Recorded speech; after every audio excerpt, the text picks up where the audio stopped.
Hey guys, welcome to my channel. मैं अमिता, मेरे channel में आपका स्वागत है। गर्मी का मौसम हो और कुल्फी की बात ना हो, ऐसा हो ही नहीं सकता है। जो कि बाजार से जब हम खरीद के खाते हैं तो काफ़ी महंगी मिलती है और शुद्धता भी नहीं होती है। तो हम क्यों ना घर में इसे बनाएं और झटपट बनकर तैयार हो जाती है और बेहद स्वादिष्ट और क्रीमी बनाएंगे मलाईदार कुल्फी। तो चलिए बिना झंझट का आसान सी रेसिपी को बनाना शुरू करते हैं। आइए देखते हैं इसको बनाने के लिए हमें किन किन सामग्री की आवश्यकता पड़ेगी। हमने यहाँ फुल क्रीम मिल्क लिए हैं क्योंकि मलाईदार बना रहे हैं तो इसमें ज़्यादा मलाई होती है। तो ये 1 लीटर का हमने थैली लिया है, लेकिन आप चाहें तो ज़्यादा क्वांटिटी में बनाएंगे तो पूरी 1 लीटर का भी बना सकते हैं, लेकिन ½ लीटर तकरीबन हम इसको दूध को उबालेंगे। चलिए, वही हमने 3 स्लाइस ब्रेड लिए हैं जिसका किनारा कुछ इस प्रकार चारों साइड से इसे हम काट लिए, क्योंकि चारों साइड ब्राउन होता है पार्ट। अगर हम मलाईदार कुल्फी में ब्राउन अगर पार्ट डालते हैं तो उसका कलर जो है ब्राउनिश आ जाएगी।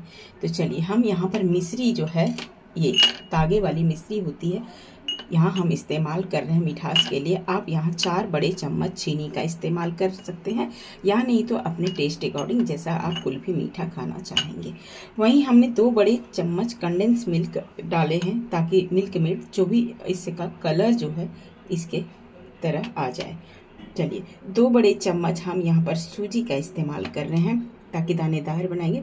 1/4 स्पून इलायची का पाउडर हम डाल रहे हैं। यहाँ आप 2 इलायची कूट के भी डाल सकते हैं। 4 बड़े धागे केसर का डालेंगे, ये ऑप्शनल है, चाहे तो डालें नहीं तो स्किप भी कर दें। मलाईदार बना रहे हैं तो हमने 2 बड़े चम्मच मलाई इकट्ठा करके हमने रखा हुआ है। चलिए, ड्राई फ्रूट की बात करें तो हमने आप अपनी मनपसंद से यहाँ डाल सकते हैं। हमने कुछ काजू लिए हैं और कुछ पिस्ता लिए हैं और कुछ बादाम लिए हैं और ये नारियल का बुरादा लिए हैं। अगर नारियल साबुत है तो कोई बात नहीं, आप ले सकते हैं। जब हम आइसक्रीम कुल्फी खाते हैं ना तो उसमें जो नारियल का चंक्स आता है ना, काफ़ी टेस्टी होता है। तो चलिए बनाना शुरू करते हैं और बढ़ते हैं गैस की तरफ फटाफट। अब हमने एक पतीला लिया है दूध को उबालने के लिए।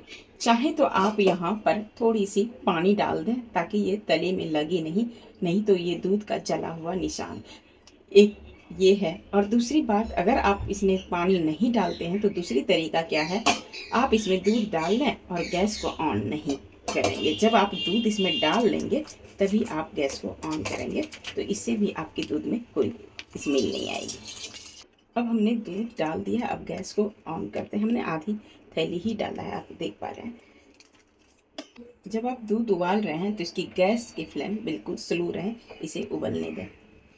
जब दूध उबल जाए तो इसे आप चलाते रहें थोड़ी देर के लिए, नहीं तो ये उफान होके गिर जाए। अगर ऐसा चांस लग रहा है कि दूध हमारा उबल के गिर जाए तो यहाँ चारों साइड किनारे में जब आप दूध उबाल रहे हैं तब घी लगा दें, इससे दूध का उफान बंद हो जाती है। इसे चलाते चलाते हम इसको जला के आधा करना है दूध को, ताकि एक मलाई का टेक्सचर आ जाए। अब इस वक्त आप चीनी डालिए। हम यहाँ पर जो हमने धागे वाली मिश्री लिया है ना, उसको हम डाल रहे हैं मिठास में। इसी वक्त हम केसर के धागे डाल रहे हैं 2-4, ताकि आपका कलर जो है इसका आ जाए कुल्फी की तरह। जब तक ये दूध गाढ़ी हो रही है तब तक हम इसके लिए दूसरी तैयारी कर लेते हैं। बीच बीच में इसे चलाते रहेंगे ताकि इकट्ठा मलाई जमने ना पाए इसे। अब हमने लिया है एक मिक्सी का जार। ये जो ब्रेड हमने लिया है ना, ब्रेड, उसको हम छोटे छोटे टुकड़ों में डाल देते हैं और इसका एक पाउडर फॉर्म में तैयार कर लेते हैं। चलिए, अब हम ब्रेड को पीस लिए हैं और अब हम उसमें सूजी डाल देते हैं और ये जो हमने नारियल का पूरा था कुछ आधा इसमें पीस लेते हैं और आधा रख लेते हैं बचा के। इसे भी थोड़ी सी ग्राइंड कर लेते हैं। चलिए, जब दूध आधी गर्म होके उबल के आधी बच जाए तो जो हमने मिश्रण पीस के रखा है वो इस वक्त डाल देंगे, सूजी, ब्रेड और नारियल की, और इसको कंटिन्यू इसे चलाते रहेंगे और इसे अभी आधी गाढ़ी होने तक बिल्कुल पकाना है। इस वक्त हम इलायची का पाउडर डाल देते हैं और इस वक्त डालेंगे मिल्क मेड जो हमने रखा है 2 बड़े चम्मच। ब्रेड सूजी हमने इसलिए डाला ताकि एक तो खाने में इसका चंक्स जो अब आएगा मुंह में तो बहुत टेस्टी लगने वाली है। अगर आप यहाँ ब्रेड और उसका नहीं डाल रहे हैं तो आप यहाँ मिल्क पाउडर भी इस्तेमाल कर रहे हैं। आप देख पा रहे हैं बिल्कुल कुल्फी के कलर की तरह दिख रहा है एकदम से। मैंने कुछ भी नहीं डाला, केसर का दूध डाला है सिर्फ। ये देखिए, इसको 5 से 7 मिनट चलाना है। तब हम जो मलाई बचा के रखे हैं वो डाल देते हैं। सभी को कर देते हैं मिक्स। जब ये गाढ़ी हो जाए तो गैस को कर दें ऑफ। अगर गैस जली रहेगी तो और धीरे धीरे गाढ़ी हो जाएगी। कुछ इस प्रकार ऐसे स्टेज में आपको गैस ऑफ करना है। अब इसे थोड़ा ठंडा होने देते हैं। जब तक ये ठंडी हो रही है तब तक हम ड्राई फ्रूट्स इसे कट कर लेते हैं। चाहे तो इसे मिक्सी में भी एक बार ग्राइंड कर सकते हैं। जैसे ड्राई फ्रूट आप लंबा पतला जो छोटा बड़ा जैसे कर सकते हैं, आप इसी तरह काट सकते हैं छोटा सा। चलिए सभी ड्राई फ्रूट को हमने मिक्सी के जार में ही इसे पीस लिया, पिस्ता छोड़ के और बादाम और काजू को। तो चलिए इसको अब हम उसमें डाल देते हैं। चलिए सभी को हम डाल देते हैं और इसको एक बार मिक्स कर लेते हैं। और हमारा ये मिश्रण जो है ठंडी हो चुकी है। अब हम उसमें आइसक्रीम के सांचे में डाल देंगे। चलिए बिल्कुल थोड़ी सी टेक्सचर ठंडी हो गई, तब भी ठंडी होने के बाद कुछ इस प्रकार है। बहुत टेस्टी लगने वाला है। चलिए अब हम इसको आइसक्रीम के मोल्ड में यानी सांचे में डालेंगे। अगर आपके पास सांचा नहीं हो, हालांकि ये सस्ती आ जाती है, अगर सांचा नहीं हो तो कोई भी आप ग्लास में इस्तेमाल कर सकते हैं। लेकिन जब आप ग्लास में डालेंगे तो उसके बीच में स्टिक डाल के आपको फॉइल का पेपर कवर करके रबड़ से बाइंड करना होगा। और दूसरी बात, अगर वो भी ग्लास में भी ना हो एक जैसा, तो आप जो डिस्पोजेबल आते हैं ना जिसमें पेप्सी पीते हैं, उसमें भी आप डाल के जमा सकते हैं। किसी भी चीज़ में आप जमा सकते हैं। तो हम यहाँ पर सभी मिक्सचर को हम यहाँ पर धीरे धीरे सावधानीपूर्वक इसमें मोल्ड में डाल देते हैं। अब इसमें सांचे में हमने डाल दिया है। अब इसको डाल के इसको कवर कर देते हैं। फिर भी हमारा पेस्ट जो है बच गया है। अब हम इसको 3 हमारे पास ग्लास में, दोनों तरीके से आपको बता रहे हैं कि आप भी घर में इसे बना सकते हैं। ग्लास में भी इसी तरह सबको डाल लीजिए। जब आप ग्लास में डाल लें तो थोड़ी सी इसको टैप ज़रूर करें ताकि इसका गैप नहीं रहे बिल्कुल।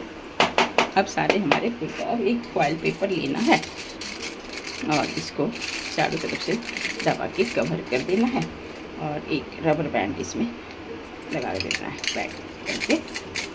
चलिए जब तीनों को कवर कर लें तो इसमें बीच में अभी इस वक्त आपको आइसक्रीम का स्टिक डालना है। नहीं तो होगा क्या, या अगर ऐसे नहीं हो रहा है तो थोड़ी सी चाकू से कट लगा दीजिए इसको। अगर अभी इसी वक्त आप नहीं डालेंगे तो फिर बाद में आप नहीं डालेंगे। ये जब जमने लगेगा तो ये कैच कर लेगा। इसी तरह सभी को कर लेते हैं। चलिए हम दोनों तरीके से बता दिए आपको। अब इसको क्या करना है, हमको फ्रीजर में 7 से 8 घंटे रख देना है ताकि ये अच्छे से जम भी जाए और अच्छे से सेट हो जाए। तो चलिए अब हम इसको फ्रीजर में डाल देते हैं। चलिए 7 से 8 घंटे हो चुके हैं, हम इसको निकाल लिए हैं। अब हम इसको रबड़ को हटा लेते हैं और फॉइल को भी हटा लेते हैं। जब फॉइल को हटाते हैं तो नहीं निकल रहा है, इसका सॉल्यूशन है, आप यहाँ तो थोड़ी देर इसको पानी में रहने दीजिए। अपने आप ये नीचे का परत जो छोड़ देगा और आसानी से निकल जाएगा। जब हम पानी में डालें तो ये इजीली आप देख पा रहे हैं इस तरह निकल गया है कुल्फ़ी। इसी तरह हम सभी को निकाल लेते हैं। चलिए हमने इसे सर्व कर दिया है और इसको हम अभी इसलिए नहीं निकाल रहे हैं कि हमें उतना खानी नहीं है। जब खाने का मन होगा फ्रीजर से निकाल लेंगे। तो थोड़ा सा और अच्छा देखने के लिए यहाँ आप ड्राई फ्रूट डाल सकते हैं। हम यहाँ थोड़ी सी स्टार था मेरे पास ताकि देखने में अच्छा लगे, इसकी कोई रिक्वायरमेंट नहीं है, हम यहाँ डेकोरेट कर लेते हैं। चलिए हमने इसे सर्व कर दिया है और यकीन न मानिएगा कि बहुत टेस्टी लगी है। बाजार का खाना भूल जाएंगे और झटपट बनकर तैयार हो जाती है। बिल्कुल टाइम नहीं लगती है ज़्यादा। दूध थोड़ी सी आधी किलो गर्म करने में उतनी भी टाइम नहीं लगती है। तो चलिए इसी तरह बनाइए और मलाईदार कुल्फ़ी का आनंद लीजिए। आई होप कि मेरी छोटी सी वीडियो आपको पसंद आया हो। अगर मेरी वीडियो पसंद आया हो तो लाइक करें। अगर पहली बार वीडियो देख रहे हैं तो सब्सक्राइब करें। जो वीडियो मेरा पसंद ज़्यादा लगे कमेंट करके बताएं कि कौन सा वीडियो आप देखना पसंद करते हैं। और हाँ, साथ में बेल आइकॉन को प्रेस करना ना भूलें ताकि हर वीडियो की नोटिफिकेशन आपको मिलती रहे। मस्त रहें, स्वस्थ रहें। मिलते हैं नेक्स्ट वीडियो में। धन्यवाद।